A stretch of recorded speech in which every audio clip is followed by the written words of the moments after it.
Olá pessoal, eu sou Antônio José, aluno do curso de Licenciatura em Computação do Polo Quixeramobim, Ceará. Venho por meio desse vídeo apresentar um pouco sobre a disciplina de técnicas da informática e comunicação aplicada à educação, que tem como professora Ana Célia Bastos Andrade. E o nosso tema aqui, na verdade, é som e texto, no qual vai ser dividido em 3 tópicos. O primeiro, a voz. O segundo, o texto escrito para ser lido, é o roteiro. E o terceiro tópico é o texto para ser lido, a locução. No qual cada parte vai ser apresentada por um aluno. E esse trabalho é para obtenção de nota, como já falei, da disciplina de técnicas da informática e comunicação aplicada à educação.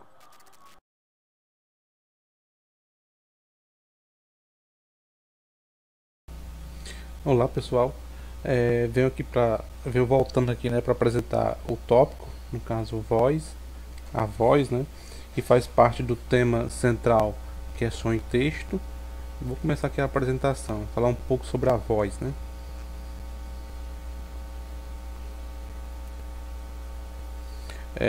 A disciplina é Técnicas da Informática e Comunicação Aplicada à Educação, Polo Quixeramobim, a turma 2014.2, a universidade é a UES, Universidade Estadual do Ceará.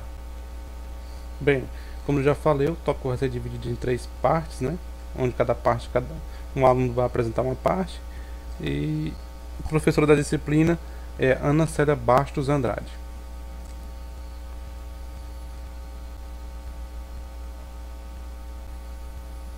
E o tema, som e texto. Bem, a gente vai começar aqui falando um pouco sobre os cuidados que devemos ter com a voz, certo? Por exemplo, cuidados na alimentação, hidratações corretas, o repouso vocal e evitar hábitos que comprometam os aparelhos fonador e respiratórios no todo ou em parte, cigarros, bebidas alcoólicas, mudanças bruscas de temperatura, gritos exagerados, roupas apertadas e medicamentos inadequados. Bem, pessoal, isso aqui são alguns cuidados que devemos ter com a voz, né? Principalmente para a gente estar se formando aqui em licenciatura, que vamos ser futuros professores. E próximo tópico aqui, a questão do uso da voz de forma não verbal, que pode ser usado como solfejos, gritos, imitações de animais e pássaros, né? Fonemas vocais sem sentido. Aí aqui também destaca até um grupo britânico dos anos 1980 chamado, não sei se a pronúncia está certa, Cocktail Teens, que inventava palavras para serem cantadas. Mesmo que as palavras não tivessem sentido, eles inventavam as palavras com alguns sons, né, para poder serem cantadas. Outros exemplos aqui outros artistas que buscam inspiração na poesia concreta para compor e cantar, como um exemplo aqui, Arnaldo Antunes. Uma das formas mais comuns de reunirmos o som de texto, não sei se vocês já adivinharam, é a música, né? É uma das formas mais comuns de você reunir o som e texto.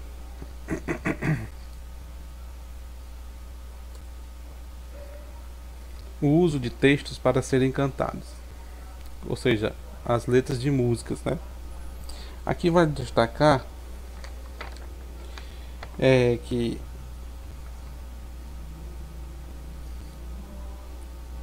é prudente, porém, lembrar que nem sempre o fato de uma letra estar em primeira pessoa, eu, implica que o personagem da letra seja o intérprete da mesma.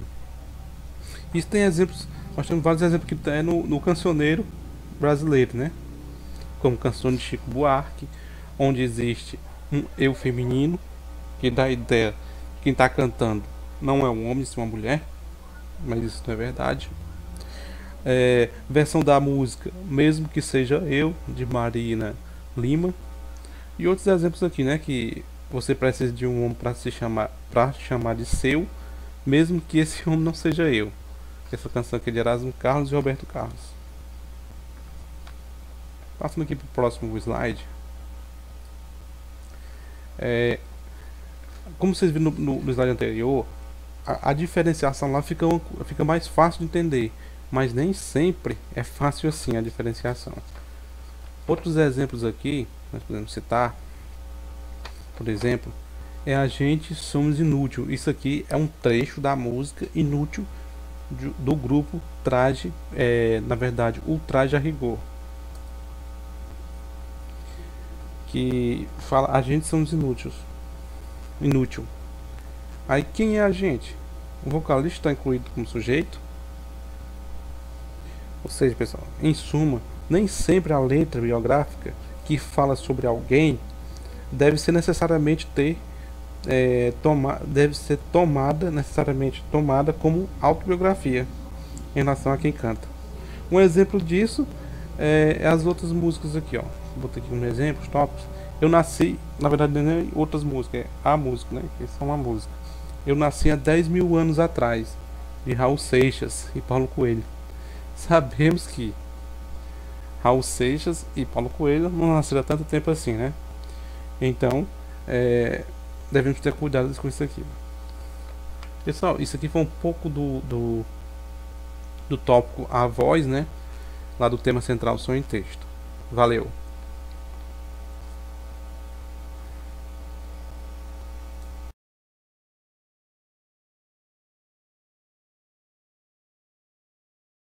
Olá, sou Marcos. Estou aqui para dar continuidade à apresentação do trabalho da disciplina de TICS, do curso de licenciatura em computação, sobre a temática som em texto, mais especificamente o texto composto para ser lido, que é o roteiro.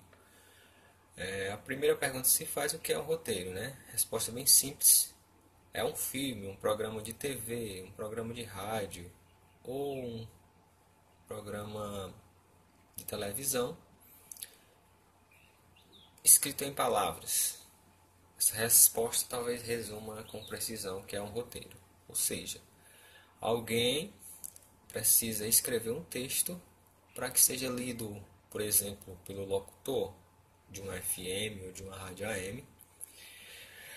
E o nome já diz, né? Roteiro é um guia por onde o ator, o locutor ou o apresentador de TV vai seguir durante a sua apresentação. Esse texto ele necessita ser estudado, que as ideias surjam para ser postas no papel, pensando no que pode vir a acontecer no decorrer deste programa, né? Focar na palavra. O foco principal é a palavra e como ela vai ser dita, né? Durante essa apresentação podem surgir sons, né, vinhetas, tanto nos programas de rádio como nos programas de televisão, e que o escritor deve estar atento a isso e marcar no seu roteiro o tempo de cada apresentação, né? Ao usar o roteiro, ou seja, esse texto está sendo lido, ao final dessa apresentação ou desse programa, o roteiro não tem mais sentido algum, pois já cumpriu seu papel, concluiu o objetivo maior, que era servir como base, como guia, né?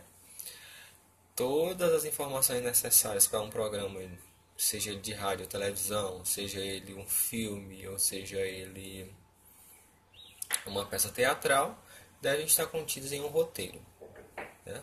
Roteiro é o norte principal de um ator ou de alguém que trabalha na televisão ou no rádio, né? Um locutor ou mesmo o apresentador de TV, né?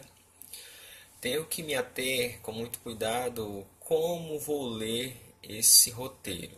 Por exemplo, um locutor de rádio, ao dar uma notícia trágica, por exemplo, ele tem que saber que não vai ser da mesma maneira que ele vai narrar um jogo ou que ele vai contar uma piada. Partindo desses pressupostos da fala, da adequação da fala, a pessoa que está apta a ler o roteiro é aquela que sabe adequar-se a cada momento, né? Ou seja, fazer a interpretação.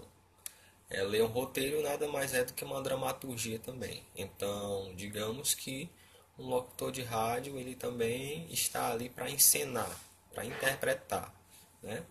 Dependendo do momento em que se encaixa a leitura do roteiro.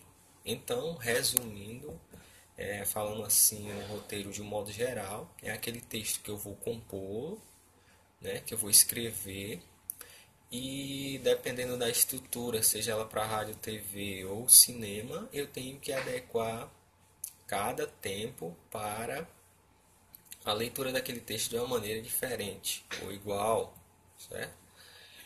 Mas o tempo tem que ser um fator importante e determinante no meu roteiro. Qual o momento que eu vou anexar uma vinheta? Qual é a vinheta, né? Se porventura um locutor de rádio soltar a vinheta no momento errado, ele prejudica todo o seu programa. Assim também como aquela pessoa que está no comando de um programa de TV. Certo? O roteirista, né? Essa função tão importante e que é a base para o sucesso de qualquer programa de TV, programa de rádio, etc.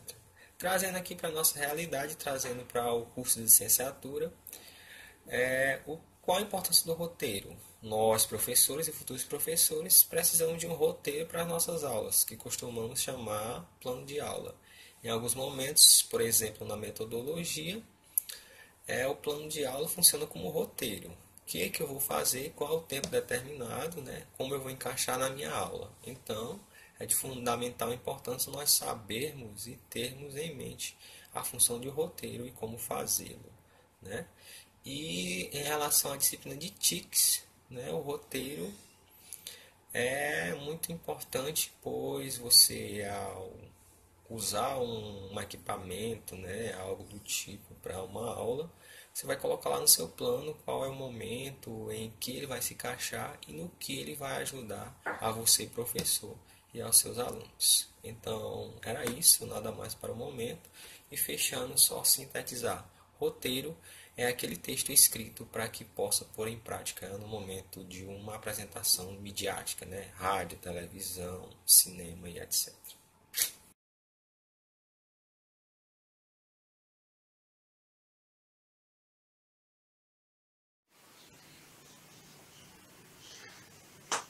Meu nome é Luiz Paulo, eu sou estudante da licenciatura de computação pela UES, né? Estou aqui para dar uma aula junto com meus companheiros Antônio José e Marcos Hermito. A minha parte fiquei com a locução.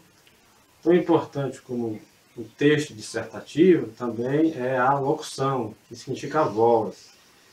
Para isso, o locutor leva as seguintes características na voz, que é a frequência, que é o tom da voz, se o tom é agudo ou é grave, ou seja, a grosso modo seria fino ou grosso, né? E isso é importante para quem lê, né? Outro ponto bastante importante é a intensidade da voz, né? Principalmente para os educadores, a intensidade da voz ela é muito importante. A forma que você fala para o educando, às vezes, a intensidade da voz, o aluno pode prender ou não a sua atenção. E para quem está fazendo a locução, né, falar alto é para o microfone. O microfone que faz esse papel de aumentar ou diminuir a voz, certo? Um ponto bastante importante também para quem é um locutor é a ressonância. O que seria isso, a ressonância? Seria aquela voz, que uma má ressonância da voz, seria aquela voz um pouco presa, fica um pouco anasalada, né? Com o qual a gente vê, ela deixa um pouco, enfeia a voz da pessoa, né? Outro ponto importante é a articulação. A articulação da voz do locutor é a clareza com que as palavras são ditas para o público, né? Um exemplo disso, falta de articulação, seria trocar o D pelo T, o R pelo N. Para também quem é educador, a clareza de que está falando, para quem está dando uma aula, isso é muito importante. Os educandos podem,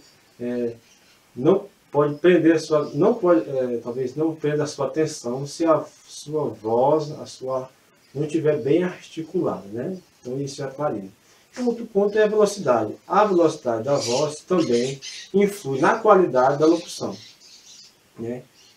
Então, Se eu falar um pouco rápido, posso atropelar as palavras, e se falar um pouco devagar, isso pode torná-la a locução cansativa, né? E a locução também ela pode sofrer algumas variações, né? A locução pode, para quem está lendo, né, ela acaba muitas vezes sofrendo variações, principalmente para que quem escreveu a redação quer mostrar para as pessoas que está ouvindo, né? Um exemplo disso, um exemplo de variação seria a ênfase, né? Numa palavra só, eu posso fazer ênfase em vários pontos. Por exemplo, pode dizer o seguinte: ó, a melhor linguagem de programação é o Java. Né? Então, a ênfase está no que é melhor. Mas eu também posso fazer a melhor linguagem de programação que eu acho é o Java. Estou enfocando o que eu penso sobre a linguagem de programação. Certo? E outro ponto, que também é muito importante, que é a inflexão. A inflexão, ela dá o sentimento que o texto quer falar. Se eu coloco mais ou menos sentimento, se é mais alegre ou se é mais triste.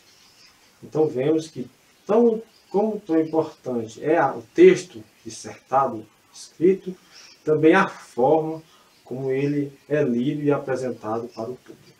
Ok? Muito obrigado.